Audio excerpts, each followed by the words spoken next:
James Marshall coming up here to tell us, man, everything about life. Awesome, man. Thank you. It is a pleasure and an honor to once again be speaking at the one and only 21 convention. Special thanks to MC Maeda, to Grand Architect Anthony Paul Johnson up the back, to his lovely wife Mary Lee, to Mike, and to everyone else that makes this very unique conference possible. I am James Marshall, and today I would like to discuss with you a big idea. The title of my speech is How to Be a Man. I get asked this all the time as a mentor for men. Guys are constantly writing to me and saying, dude, how do I be a man? Yeah? How do I deal with women? How do I deal with life? What am I supposed to be? And I thought, well, I can cover that pretty simply. I just wrote down a few things here. Should be able to do this in about 60 seconds. So here's the answer. You ready? Play sport, be a team player, shoot guns, learn MMA, drink beer, drink whiskey, wear a suit. Study hard, work hard, play hard, stay hard for at least 45 minutes. Drive a big car, make money and fuck bitches. Don't be a pussy, man up, suck it up, cheer up, keep it up. Join the army, choose a job, choose a career, choose a family, choose a big fucking television, and most of all, no poofters. There you go. Got it? Masculinity today in the 21st century is in crisis. Men are very unclear about what their role is, who they're supposed to be, how they're supposed to go about initiating themselves or being initiated from boyhood into manhood. And I want to talk to you guys today about why that is, some of the causes of that, how that affects you, and what it is that you can do to become a man. Some years ago I was speaking at a conference similar to this. Not the same, it was a bit creepy and weird actually, but similar. It was a men's dating conference. And after my presentation, a young man came up to me and he said, James, thanks for your speech. It really resonated with me. It helped me. And using my special staring technique and qualifying technique, I said, why did it help you? And he said, well, like you, I was brought up in a single-parent household by a single mother, and I didn't have a dad around. And as you know, in the 60s, feminism happened, and men's rights were squashed, and men had their testicles cut off and essentially oppressed by women, and now they're pussies and they don't know what to do with themselves. This guy, in a nutshell, was describing in his mind the situation of masculinity today. That due to social movements, socio-political movements that happened last century, that the role of men has been flipped on its head, that now women are in control. Women are the ones wearing the pants. And in all areas of life, the judiciary, education, sexuality, the bringing up of kids, women are now the ones that are in control. And he was speaking about and alluding to a movement which has arisen in recent years, which is about taking back that power, standing up for men's rights against the insidious power of feminazis, women out there who are crushing masculinity and men's rights. Right? Yeah. No, wrong. I don't think so. I think that this belief that this young man had was misguided and incorrect, and was certainly not doing him any justice. And I sat down with him and I discussed some alternatives to this. And I said, dude, do you know what a feminist actually is? Do you know what feminism is? Marxism. I don't really want to hear your opinion right now, thank you. And he then said basically what a lot of people would say when asked today what a feminist is. You ask the average person on the street and they'll say, ugly, fat, lesbian, hates men, or something to do with getting the vote, and now they've gone too far. Yeah, it's like vote, gone too far, which means that now if a man looks sideways at a woman, he's going to be accused of harassment. If he has sex with her, then he's likely that he's going to be accused of rape.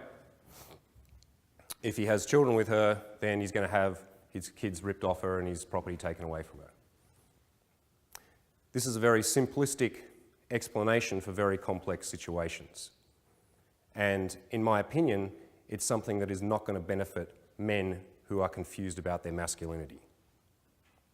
You may be starting to think, why is James Marshall talking about feminism at a men's conference?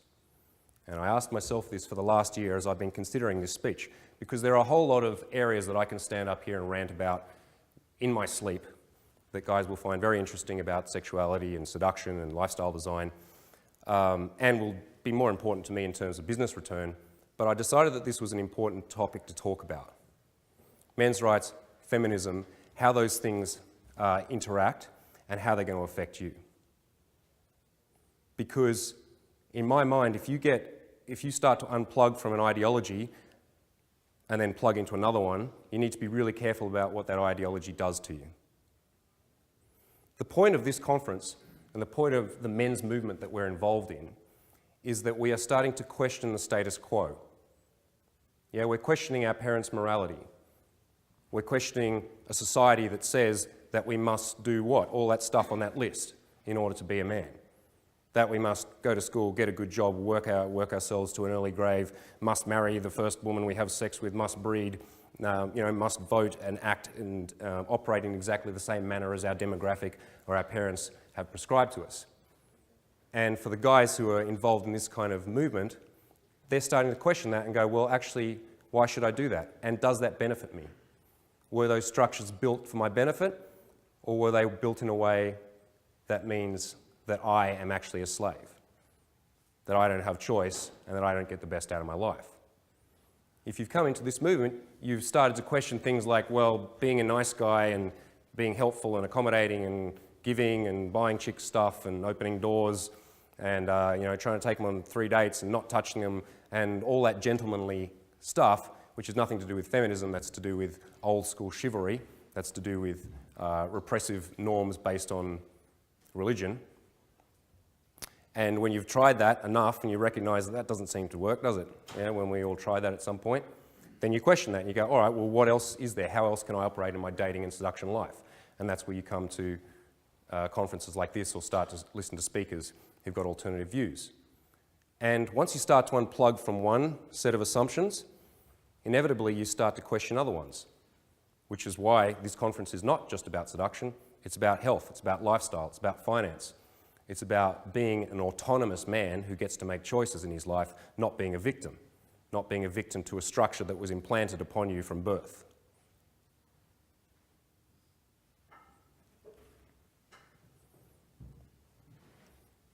I'm not a scholar of gender. This is not my area of expertise, but I think it's important that I now give you a really brief history of feminism, because a lot of guys out there are really confused about or have made assumptions about what this means and have designated the enemy as women, particularly women who stand up for their own rights, in terms of losing power. And I want you to actually start to question that idea and think about, where did you get that idea from? How much research did you put into it? Because that's not the truth. Feminism, in a nutshell, has been the pursuit of equality between gender. That has always been its overall goal. Because throughout history, women have been second class. Women have been downtrodden, women have been controlled, women have been violently oppressed throughout almost all societies, except if we look very far back into history, into hunter-gatherer societies, often they were more egalitarian. But once we saw property arise, power arise, armies arise in civilizations, then repression of women became the norm. And feminism is always looking to deconstruct and to criticize the patriarchy. Patriarchy is something which is an unnatural power structure. It is something that has been created by men for men's benefit. And as feminists would say, patriarchy doesn't just hurt women, it hurts men. Because the patriarchal system is governed by people at the very top who get to dictate what it means to be a man or what it means to be a woman. Masculinity and femininity become institutionalized rather than being allowed to exist on a spectrum, which is where it truly does. Because within all of us, we have these aspects of feminine and masculine.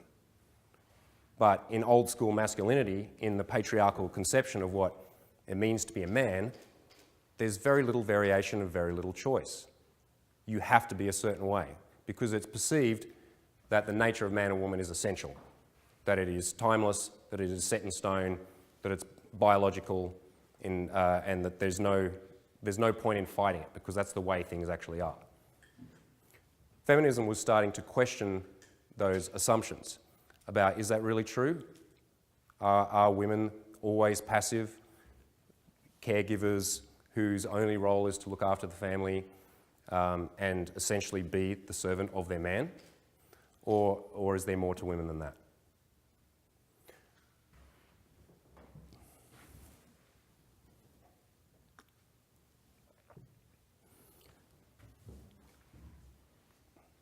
So, loosely speaking, feminism is divided into three epochs or eras where women and the men who supported them were looking to right or to equalise certain imbalances that were clearly existing.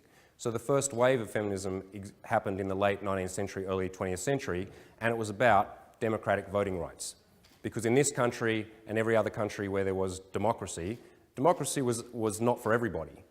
It was for rich white men, pretty much. That's what it was for. It was not for black people. It was not for women. And so, of course, it wasn't actually democracy, was it? It was just funneling power up into a small group of people. And so women of that time stood up and said, well, actually, we should be able to vote in this democratic process. We should be able to engage and decide who actually governs us. And the assumption was, at that time, which was across the board, was that women were not as intelligent as men, that they were not as rational as men, that they couldn't really be trusted to make decisions about who was in power, because if they had their period, they might vote for the wrong person. Yeah? And this was believed by all people. And the first wave was questioning that, and the women of that time fought hard for the rights to be able to actually vote and also to be able to have some rights in terms of property. Because prior to that time, women didn't really have any rights. They were essentially the property of their men, and therefore under control and at the whims of whatever it was that they deemed to be their rightful place. The second wave of feminism happened in the 60s, and this is the one that the original protagonist from my story was referring to. 60s happened, bra burning, lesbians, hate men, and equals testicles cut off men somewhere along the line. The feminism of the 1960s did not happen in a vacuum. It was not just this random thing that occurred out of nowhere.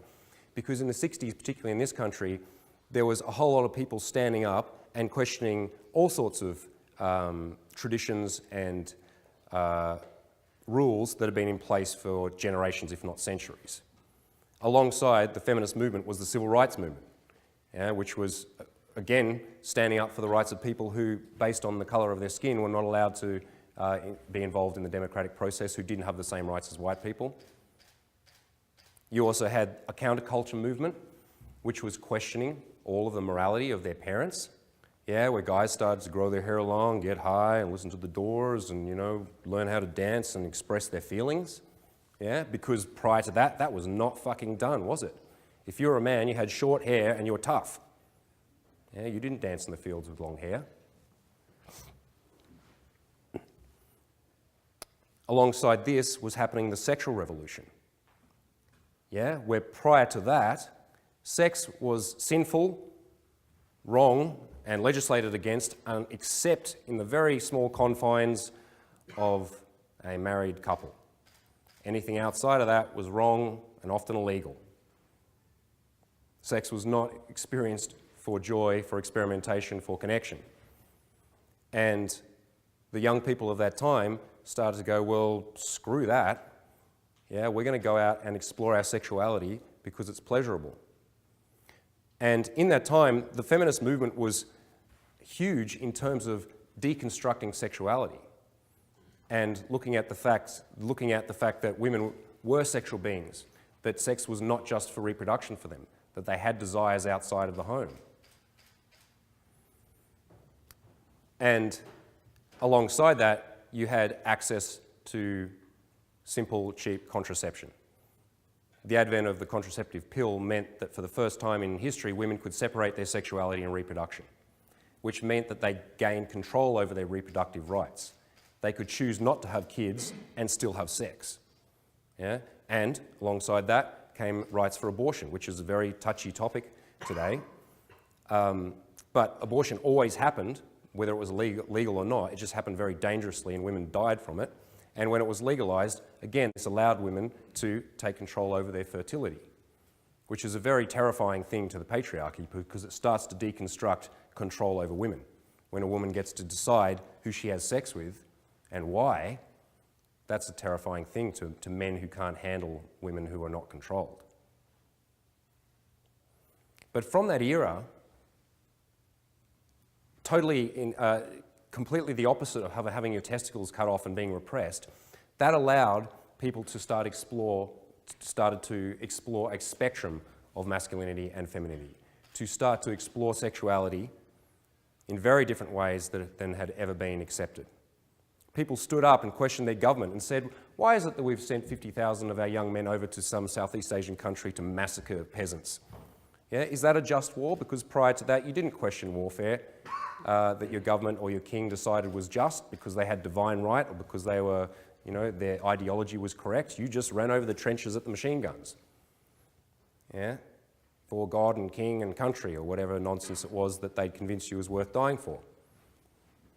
That era was really special in America, in Australia, in Europe, or in many places around the world where people started to really question the status quo. And feminism was a vital force in that. Third wave feminism, which is from the 90s until today, is looking at a more kind of postmodern and decentralized view of gender relations. Because the first and second wave was initiated and campaigned by and for white, generally middle class, upper class, educated women. These are women who had some resources behind them, who had some education, who were able to stand up, and so it tended to be Eurocentric or Anglo-centric. And so the new wave of feminism, which is happening today, is still not about, and never has been about man-hating, bra-burning and being a lesbian.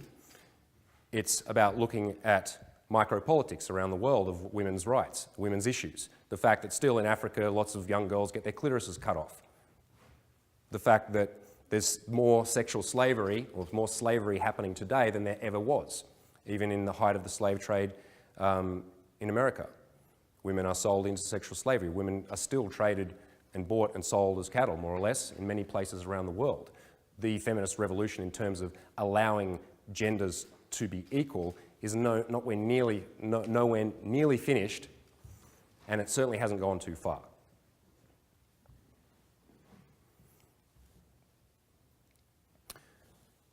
There's been a reactionary movement which has grown since the 80s, the Manosphere, the men's rights movement.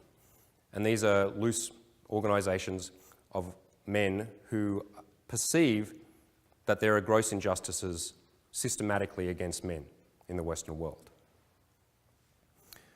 There are a lot of very hot topics within this, particularly in terms of things such as custody, rights to children, and these are areas that certainly in some areas need to be addressed, in that often women are given custody of children because they're perceived to be the primary caregivers.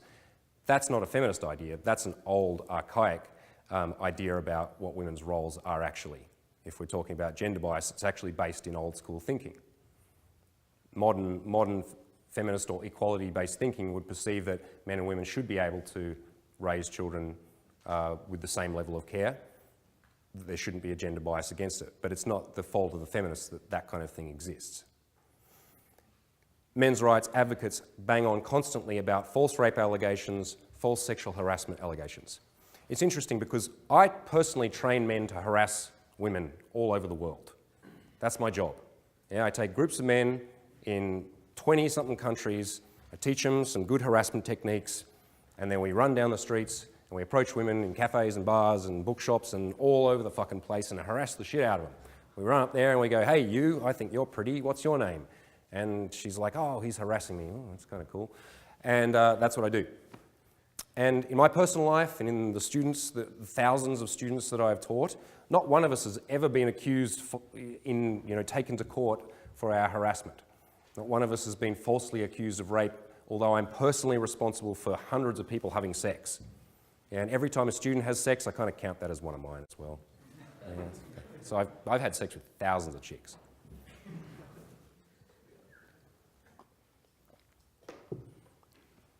But seriously, rape is not a funny issue. And according to the men's rights sphere, most of the time there is no rape. It's mostly false rape allegations.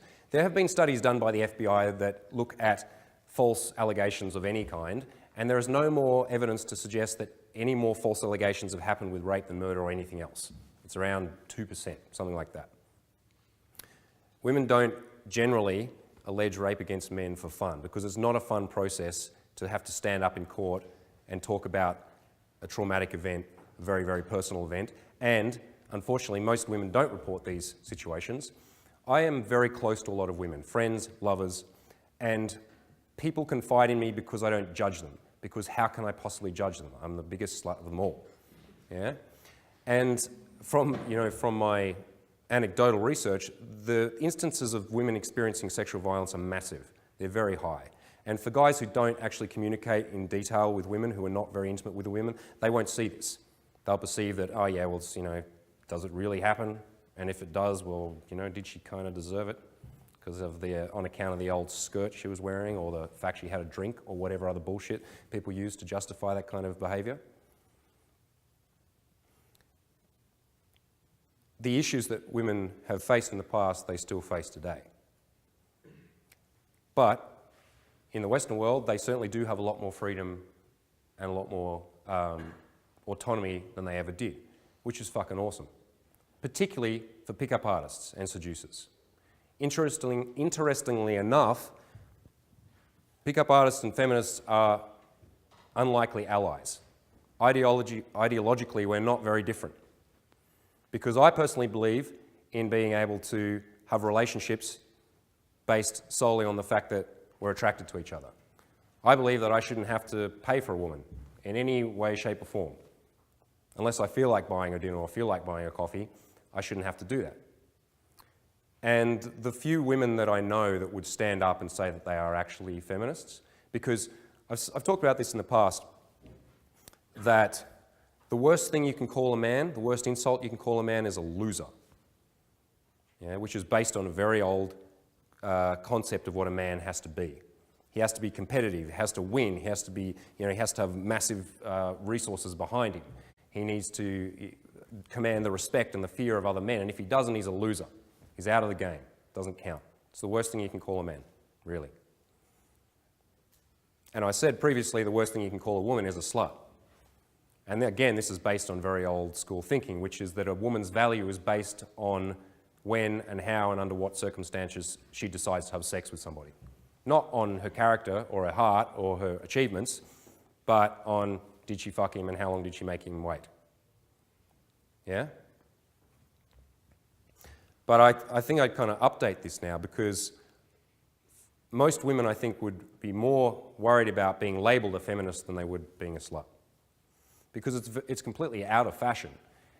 Contrary to the Manosphere's perceptions that this feminazi elite is running the world, it has been something that was totally hijacked and bastardized in the 80s with neoconservative backlash and with the hijacking of those ideals of the 60s and 70s into consumer culture. There was an article written a few years ago in Australia which was about odd couples, people who's had different ideologies and still seemed to get along. So they had a Catholic priest and a Jewish atheist, and they used to be buddies, and a greenie and a logger, and then there was me, the misogynist pickup artist, and one of my closest friends who's a feminist, calls herself a feminist. The article was, how do those two get along? Very well, thank you very much. And I thought that when this article came out, I'd get some kind of backlash, some kind of criticism.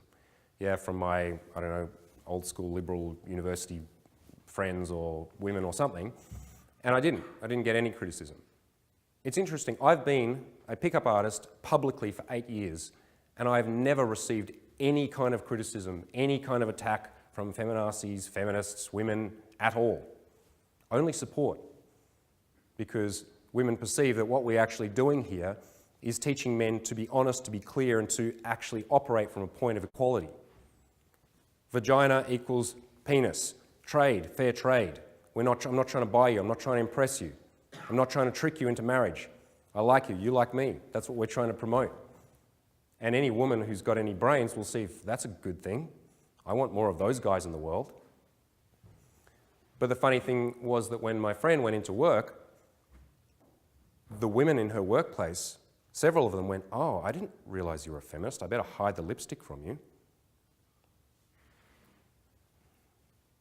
Because the perception is that feminism equals not feminine. But as I was about to say, the several women that I know who would stand up and say they are feminists are in no way unfeminine. They're very sexy, they're very sensual. They love men, they have relationships with men. They're not anti-men, they're anti-inequality. And these are the kinds of girls that you definitely want to date, because they're women who go about their lives from a place of autonomy and independence. They earn their own money, they study, they find their own place in the world, and then when they choose to engage with a man on a sexual basis, it's not because they're looking for a provider or for somebody to save them or to become a princess. It's because they want to be with that guy. There is no conflict of interests in this kind of thing. There's definitely conflict of interests with people, conservative worldviews, that perceive that women should be controlled and dominated by men, that should be institutionalized, when absolutely it shouldn't.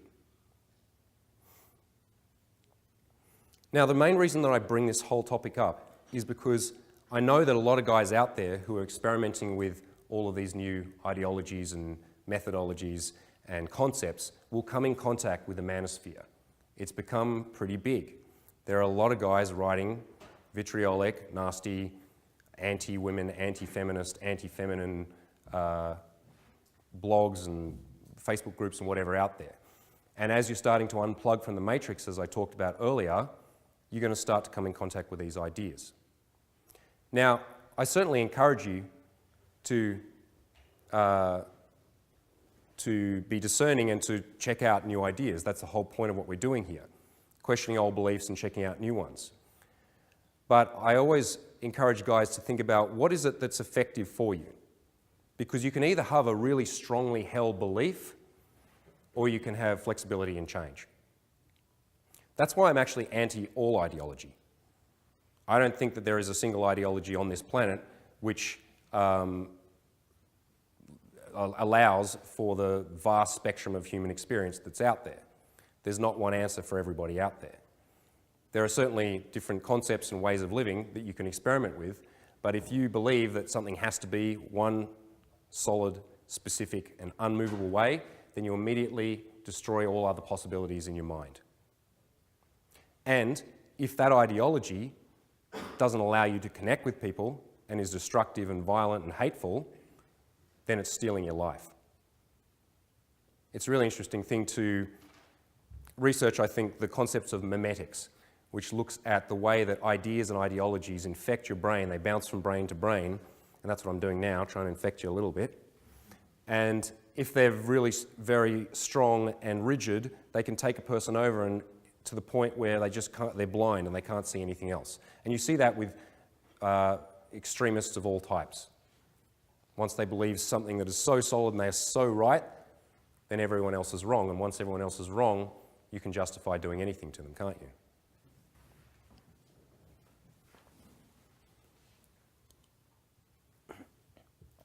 I've always called myself a Buddhist because one of the main things I really love about Buddhism is it doesn't have a prescribed morality code.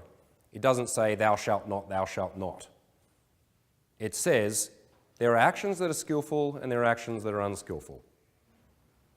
Thoughts, feelings, and actions that are skillful and others that are not so skillful.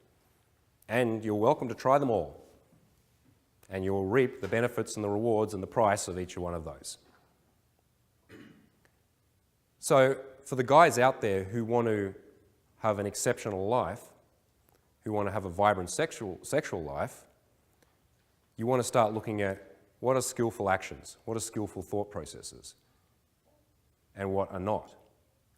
Because within the Manosphere, the men's rights movement, there is a lot of hatred, bitterness, recrimination, and victimhood that is being espoused. Guys are blaming their problems on the feminist bogeyman. And it's very easy to blame feminists.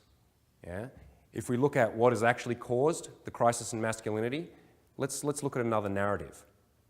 So our original speaker, the original story dude in the beginning, told us that it was feminism that caused it. I've got an alternative narrative for you. And I'm not saying that this is necessarily the truth either, because any historical narrative is far more complex than just one story. But let's look at this, and this was my experience. Coming into the new generation, the baby boomer generation, into the 60s and 70s generation, our parents still tended to get married pretty early.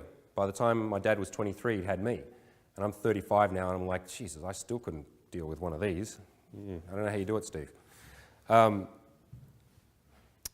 Married very young, having kids, and suddenly you have a situation where divorce is possible. Because prior to 1960s divorce laws, you couldn't have no-fault divorce. You couldn't just get divorced because you were like, you know what, I'm fucking sick of this. I don't like you. Yeah? Or I want to go out and, join the monastery or something. You couldn't do that, really. You had to prove that there was some major fault in the relationship through abuse or neglect or something for a court to be able to nullify it. That changed. So people could just get divorced because they wanted to get divorced. And for the first time, really, massive amounts of men could just leave. Yeah, they could go, you know what? I just want to grow a beard and ride a motorcycle through India. And many of them did. Or they just fucked off, which is what my dad did. Most of my male friends growing up were in a similar situation, and huge numbers of my clients, when one of the first things I'll say is, what's your relationship like with your dad? And they're like, one of the guys said, well, it's like my daddy always used to tell me. Yeah, exactly. Right? So you have a situation where a generation or half a generation of men are growing up without a clear father figure or male role model in the home. And as a result, there's a whole lot of single-parent mothers who are not necessarily feminists, just women trying to do the best they can, bringing up kids, trying to play the role of mother and father in the absence of a father figure. To me, that seems a more likely explanation for why we have a generation of men who are kind of lost. And also because there has been deconstruction of what societies mean. Because a century ago, wherever you lived in the world, it was very, very clear what it meant to be a man. It was very clear. You had one choice, which was that if your daddy was a blacksmith, you're a blacksmith. If you're an aristocrat, you're an aristocrat. If you're a slave, you're a slave. If you're of this religion, you stayed of that religion. You went through whatever initiation processes that were prescribed in that society in order to go from boyhood into manhood, and it was very clear what you were supposed to be. And I guess that was pretty good if you were happy with that one choice. But if you happen to have any inkling of a desire to be anything other than that, it wasn't so good.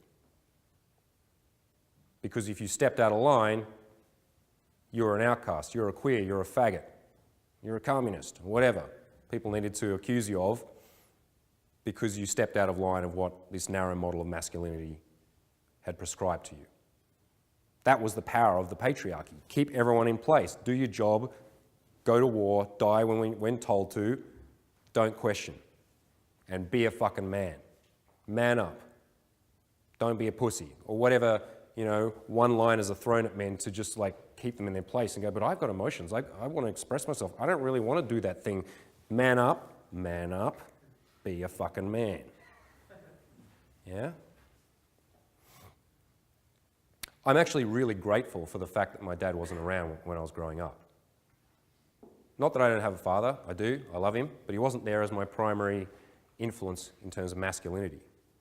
A lot of guys who are on these internet forums are whinging about the fact that they don't have a masculine presence and they're not respected, and they're lost and they're frustrated, and it's the women's fault and I'm going to go and jack off to execution videos, whatever. That's a sick thought, isn't it? Jesus, where did I get that from? But for me, growing up in a single-parent, poor household with actually a card-carrying feminist, I'm the poster boy of what the MRAs would say is, why men are fucked. I was brought up by a woman who was definitely a feminist, who taught me how to iron my shirt, which is good because it meant I could do this and I didn't have to have a wife this morning. She taught me how to cook, which is also good because then I can invite women over and seduce them with my cooking skills. And she made it very clear to me that it was a good idea to treat women with respect and to demand respect from them in return. Not to be their doormat, not to be their Prince Charming who was trying to do everything for them, but just to expect that there would be an equal exchange. That was the basis of my ideology. But there was certainly a piece missing in terms of masculinity. I didn't know what the fuck it meant to be a man. I didn't know how to go about that. I was a weird kid who played the flute and was interested in drama, in a very rough, sporty school in Australia. Well, that was not fucking okay. That was what poofters did, which is gay, by the way. And when I stepped out of the prescribed model of masculinity, I was punished. I had the shit beaten out of me by tough kids at school because they didn't like my variations on masculinity. But I am grateful for that because what it meant is it set me on a journey to choose my own masculine archetype. You can either decide that not having clear masculine role models means that you're a victim, means that you are hard done by, or you can decide that that's an awesome opportunity to choose. And that's what I did. I went out and I found mentors through my martial arts teachers, through artists, through writers and thinkers, through other contemporary men of my age who were trying to figure it out as well, bouncing ideas off the women that we came across along the way. And so as a result, my own personal masculinity evolved and grew and, came into fruition to the point where today I do feel very comfortable with myself. I don't know how to tell you guys how to be a man, but I certainly know how to be me pretty well right now and to show other guys how to step out on a path to self-discovery and autonomy. And that comes firstly and foremostly by not being a victim, by not blaming external circumstances for your situation. It's not about manning up and being tough, it's about taking responsibility for the fact that we live in a deconstructed, chaotic, intensely mad world. And yes, it's confusing, but it's also exciting. It also provides us with opportunities to grow and to change and to experiment with all sorts of things that we never were allowed to experiment with under the old archaic ideas of what a man and a woman must be. And along the way, we get to experiment and play and share time with women who are going through that journey as well. Because there is nothing more beautiful than being with a woman who has chosen to be with you. Yeah? Of being with a woman who submits to you because she wants to, not because she has to.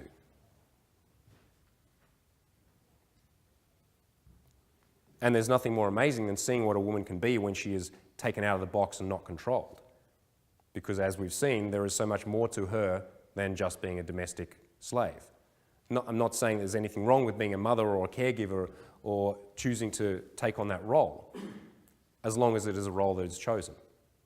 When it's forced on, if any role is forced on people, and you guys have all experienced that. If you've been a nerdy kid, if you've been a guy who's been brutalized at school, if you've been bullied, if you've been teased because of your race, because of your height, because of any interest you had that was outside being a fucking lax bro or being a footy head or whatever, very brutal and limited conception of what masculinity is, you've been punished for it. And so have women who've stepped out of line. And my role is to stand up in front of men and say, fuck that, do whatever the fuck you want to. Go and try out all sorts of different things. Experiment and understand that your masculinity is your own, is your choice. Because what makes a man really sexy, really powerful, is a man who is at ease with himself. It's not all of those, buzzwords and, really simplistic conceptions of what masculinity is. It's a man who's cool with himself. Yeah? The reason women like me really is that I'm just okay with myself now. And that took me a decade or more of not being okay with myself and being confused and living in existential crisis and you know, testing and trialing and all this stuff along the way to the point where, yeah, okay, cool, I know myself now. I'm okay with myself. And women go, cool, it's a guy who's okay with himself. I want to be with him.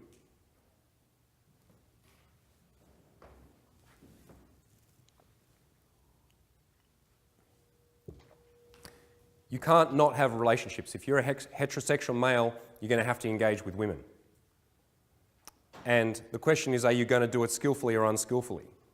Are you going to go into it with rigid ideas, thinking that all women are gold digging whores, or that they're always out to get me, or that there is intrinsically a power play or a power struggle? Because if you are, then you'll prove it. You can always prove any position. Any person who is an extremist has a philosophy that explains exactly why they are right.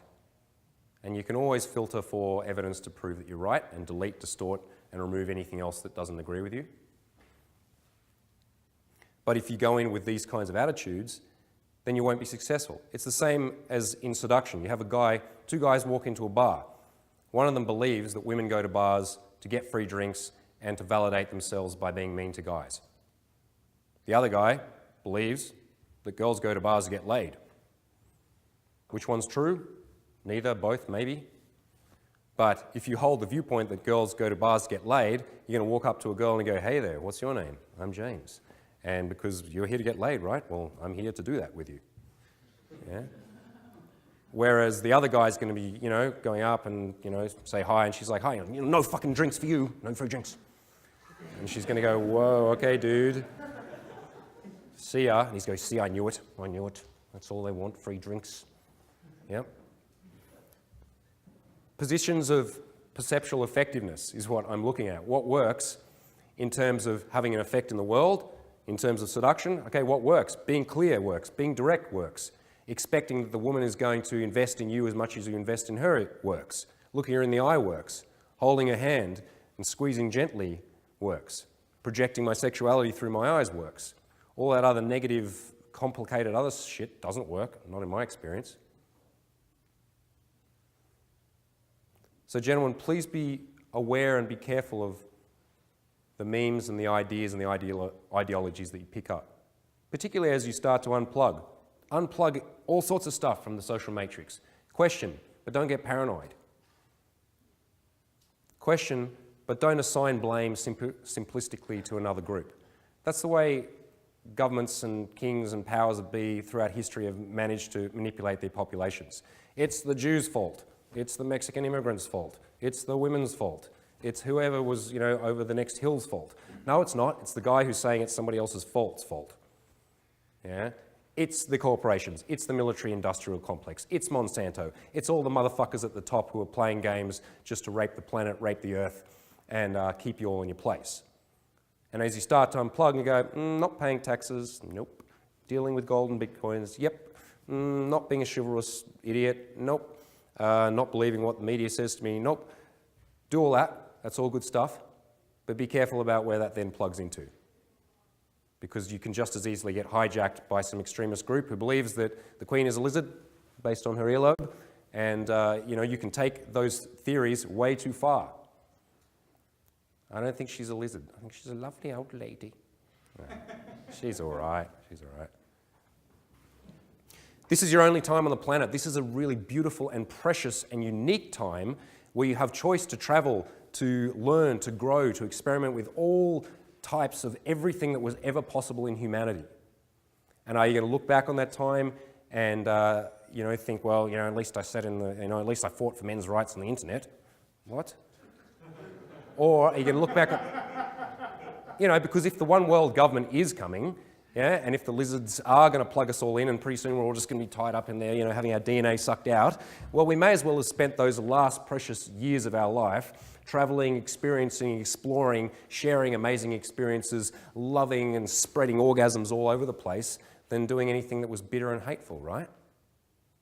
Maybe, right? Yeah.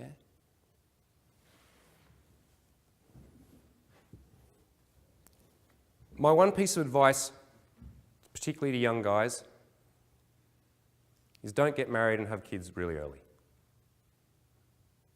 Because it takes a long time for a man to figure out who the fuck he is. I had no idea really until I was in my late 20s. And if I'd gotten involved in a very serious, deeply committed relationship that resulted in children earlier on in my life, I would have fucked my life up. And I would have had a whole bunch of mess. And of course, people do this all the time and they make the best of it. You know, okay, so it happens and they're like, well, I still love my kids and okay, so that happened. But if you guys want to, live extraordinary lives where you get to truly explore your own personal masculinity before you settle on anything, then take a lot of time for yourself. And don't listen to the pressures of your parents or your grandmother or of, the woman that you're with or whatever else it is. Allow yourself to grow and to change and experience relationships. Because becoming good at relationships is something you have to practice just as you need to practice approaching girls. It took me 5 long-term relationships to have one where I'm like, yeah, this is really good. And it's not gonna cause massive trauma and damage afterwards. It's a really good experience. But allow yourself, because you have this luxury in this time where you don't have to just settle down, get married and fit into that box of what you're supposed to do. You can choose not to. And lots of people around you, not the feminists, but the status quo, the old school thinking will often try to pressure you into those boxes, but don't let it. Allow yourself that time to experience truly what you are as a man. And then, in relationship to women, and create a situation where equal rights is something that is negotiated between partners. And then the ideas of submission and dominance are things you get to play out in the bedroom. They're not things that the state dictates to you. Yeah, it's true, women do like to be dominated in the bedroom, often. A very intelligent and powerful woman once said to me, yes, of course, every woman wants to be possessed by one man, if he deserves it. Yeah? That if you are a man who is strong, not tough, who is powerful, but not domineering, then of course a woman wants to be with you and she wants to submit herself to you. She wants to devote herself to you. Because the old school thinking is scared of that, because the men know that they don't really have that power. They need it dictated to women. They need to suppress them and use violence and ideology to hold them down. A real man holds a woman down with his own presence. She wants to be held down by him. She wants to be possessed by him. She's not forced to be. And then you can have a functional and amazing relationship. And I think I'm going to leave it there and open this up to discussion. Thank you. Awesome. James, we got a few questions for you.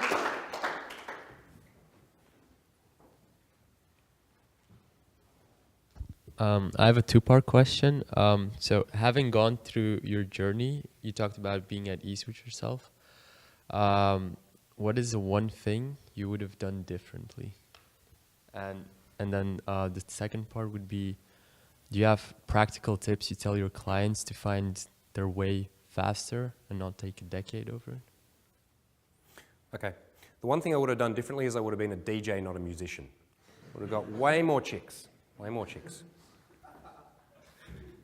Seriously. I'm like, think back, my only regrets. I'm like, yep, that's it. No other regrets. The second question was how to do it faster without taking a decade. Practical tips, yeah. There's in this kind of life hacking industry, there's a real obsession with like faster, better. Faster is better. Yeah, the most efficient and effective way to do a push-up so that you don't waste half a second doing a push-up wrong or something like that, right? Now, I'm all for being effective. I don't think you should like have to go through exactly the same trial and error that me and Sasha had to go through, pounding the beat, doing thousands of hours on the street trying to figure it out, because we figured it out and you can come and ask us. However, it is the process that makes you into a man. Yeah, it's like if you just learn how to do things, it's like you hear about those meditation things that you plug in and suddenly like you're meditating like a Zen monk who's been meditating for 40 years because it adjusts your brainwaves or something. Even if that's true, I doubt it. You miss the point of meditation. It's not to just like have that instantaneously like hit, here I am in Zen. It's that the process of learning how to have discipline, to watch your mind, to observe the changes in your body, to go through those processes, that's the point of the meditation. That's what develops your character, your resilience, your equanimity, and all of those awesome things. If you can just plug straight into, like, I'm in Zen state, okay, well, that's nice. I mean, you can do that. You can just fucking take LSD. Yeah, like, yep, okay, I'm Zen. Doesn't really help you as a person when you come out of it. Yeah? So, enjoy the process. It's not just the outcome of having all the girls. But in terms of, like, well, practical tips in what area? Like, give me something more specific, because I can tell you practical tips in, posture, or, how to dress like a dandy. Just practical tips in becoming comfortable with yourself. I know a lot of people that go through the process, they find themselves having a lot of hardships, and getting a mentor, for instance, eases that transition, not having so much trauma along the way. Yes, you do need mentors, but at the same time, be wary of turning a mentor into a god. Yeah, and people try to turn me into God sometimes. Like, people will, like, write to me and say, I'll do anything, I'll be your acolyte for life. I'm like, whoa, dude, I don't want that. I don't want anyone to follow me anywhere for life, please. Yeah, I can act as a mentor to people because I've been somewhere on a path, but I'm always also looking for mentors in my life. The fact is, when you step on the hero's journey, there will be hardship and pain and doubt. That is part of it. The shadow side of this journey is just as important as the achievements or the golden points along the way. What I'd say is it's more important to look at how do you process those periods. Yeah. So the most practical thing I can always suggest to people is to learn meditation, because it allows you to step back into objectivity and watch the way that your ego and your identity and your reactive behaviours inside yourself work. Because it's such an insidious little fucker that will keep trying to put you back into a place of victimhood, of blame, and of like, I'm just this way, or, or this, woe is me, I tried so hard, I did 10 approaches and chicks don't like me, and so I hate women, or, I'm a loser, right? So being able to process your process is the most important thing. You know where you want to go. Okay, you're looking around, you're looking for models of masculinity or models of success, and you're saying, okay, cool, that guy got a fucking awesome body, or that guy seems really healthy, or that guy's got heaps of girls in his life, and we understand now it's not just because of genetics or not just because he's super cool, it's because he went through a process and learnt it. So yeah, definitely model people, but at the same time, each individual's journey is going to be different. And the demons that you have to face along the way are the things that will pull you off course. It's okay to like go down a path and for it to be difficult and for you to realise it's not the right path, but to be pulled off course for 5 years due to a shitty belief, that's the thing that's stealing your life. Yeah? So I think the most important thing is that. Learn to process your process from an objective position, and also become as clear as you can early on about what you're willing to put up with and what you're willing to give. Yeah, because most people have vast amounts of their life stolen by other people's agendas. Yeah, because they are trying to please somebody else, because they don't want to rock the boat. They're literally living for other people's belief systems or other people's desires. Be really wary of that, and you're going to have to do an inventory of all the people in your life to see where you're bleeding time and energy, because it's happening. There are people around you are not necessarily doing it out of Machiavellian agendas. They're just doing it because if you let somebody treat you in a certain way, they'll treat you in a certain way. People treat you how you train them to treat you. Yeah, I don't have drama and like insanely bitchy women in my life anymore, because I just don't put up with those kinds of women. I did in the past, because if she was hot and a psychopath, then I'm like, well, it's kind of worth it. When you get true choice in your life, you realise that, well, there's plenty of hot girls out there who are actually grounded and awesome and are not going to destroy my life. And it's not about like a battle of the sexes. It's about being discerning and choosing what you're going to put up with in life, and showing people that when they step over your boundaries, that you go gently once. I'll do it gently once. I'll be like, that's not cool, I don't do that. And if they do it again, I'll say, see you later. But more often than not, they don't, because people test boundaries all the time, unconsciously or consciously. I test people's boundaries consciously all the time to see how they will respond with me. Yeah? And if I see that someone has clear boundaries, then that's good. It means that I can have a solid relationship. I can have a trade with them. I can work with this person. Yeah, if someone's a pushover and easily manipulated, then I don't want to be around them because I don't want to have people under me who I'm manipulating. Yeah, but people will. There are lots of people who do like that or who just fit into those situations. The things that will, the fast track is not losing your time to stuff that is not going to help you. So you said at the beginning of your talk that you're not a scholar in sexuality or gender. I sort of am. I actually wrote a thesis on the philosophy of sexuality and gender, and I can tell you that your general idea here is 100% absolutely defensible at the most rigorous logical levels. In fact, there are ethical theorists at the highest rungs of academia that are saying pretty much the same thing that you're saying. The problem is, though, that they don't really talk about what it means to be intimate at a really personal level between sexually different people. And I don't know if that's something that you can answer here today. It's just something that hasn't really been explored in general.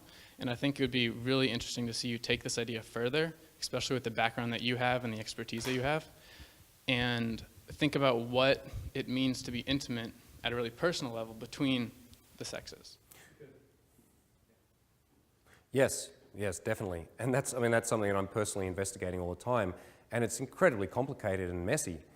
The sexuality of two people, whether it's opposite genders or same-sex genders or whatever, is a very, very dynamic and complicated and messy thing because we've got different people's agendas and fears and desires trying to reach some point of compromise. So this is not stuff that's easy to explain, and which is really why I'm trying to warn against making simplistic explanations of anything. Yeah, it's like your personal journey is your personal journey, and an ideology is only going to act as a guiding light. But at the end of the day, you're going to have to, in the bedroom, negotiate this one-on-one with girls. So yeah, it's something that I'm continuing to investigate, and I will continue to speak about because that's my role, is to try and help men and women get together in a better way. Yeah. All right, James, we got 2 more questions for you. Thanks for sharing your ideas, James. My question is, you talked about a path, and so I know that you had your own personal path. We all are on our own path. I presume that you went down some roads that you had to go down, but now you've shifted and you've readjusted and made those adjustments to wind up where you're at. Everybody here has an idea of the road they need to go down, and it's not until you start going down that road do you realize you got to make a course correction. Ultimately, I think we all just want to find more happiness, and we think that this or that will bring that to us. Is there any advice or personal reflection you could give us to help us do that more early in our path, to recognize that that's not going to give us ultimately what it is that we want? Yeah. Yes, I think, well, the way I did it was by testing extremes pretty early on. Yeah, and it's dangerous to test extremes because they can break you, but that's what I did. Because rather than kind of live in fear of something, I decided to step into the fear. And yeah, that meant me getting involved in nihilistic thought about that nothing meant anything. It involved me getting involved with drugs or getting involved with a relationship that was kind of toxic because I was looking to test where the extremes of my human experience were. And I'm glad I did that because it did help me to correct earlier on maybe than some people. And it also gave me an understanding of the darkness as well as the light, which is absolutely imperative as a seduction coach. You need to be able to understand the pain, the frustration, the fear of your clients in order to be able to be effective with them. Otherwise, you're just like a positivity robot who's like, just be natural and fun and cool and just do it. And the guy's like, man, I'm really questioning the existence of everything. I don't know how to just do it. So yeah, going through that was really helpful.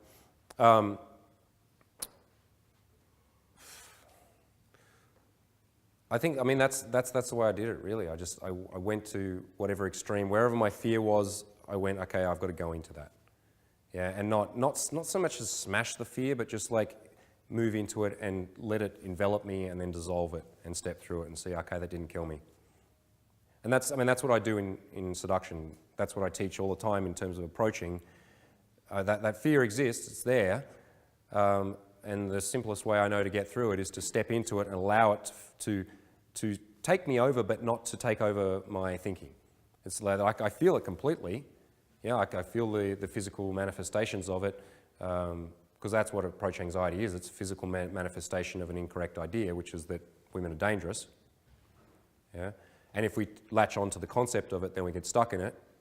But if we just feel it and observe it, and then this is where meditation comes in, I allow it to just resolve and dissolve, and then I step through, and then I realize, okay, I'm stronger.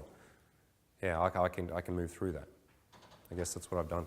All right, last question here, really quick. Okay, thanks for the talk, James. So, real quick, is it possible to go through the personal journey to uncovering your masculinity while being in a long-term relationship, or are they both incompatible? Okay, very good question. No, they're not incompatible at all. But what I would say is if it happens at the wrong time, then yes, it'll pull you off your path. Because the hero's journey for a man is a solo journey for a lot of it. Yeah, it's something where when you're a young guy and you don't know what you're doing, you're stepping out to try and figure this out.